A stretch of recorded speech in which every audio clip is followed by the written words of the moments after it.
What's up YouTube, it's Nejc Filipič here, welcome back. I have a new shirt if you haven't noticed. So let's skip this nonsense and let's go straight into the video.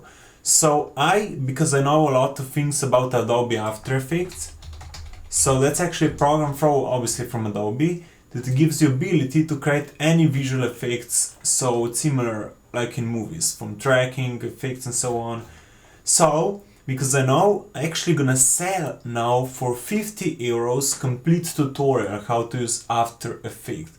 So I'm gonna put the link down where you can buy it, or if you go to my website, I created a new one called shop here, press the shop and you have tutorial. So Adobe After Effects tutorials, I'm gonna press it and you're right here you can actually buy it already by pressing this button here. And here it's going to show you what it is. I put it in 3 sections. So first is the beginner, motion tracking, color correction, stuff like that. Then we have visual effects, lens flare, explosion, gunshot and so on. And then advanced effects for specific ideas. So yeah, basically it's extremely good. Hopefully people are gonna buy it so I can make more of them. And yeah, it's gonna give you an idea how to use After Effects, and that's guys. So thanks for watching. My name is Nejc Filipič and see you next time. Goodbye.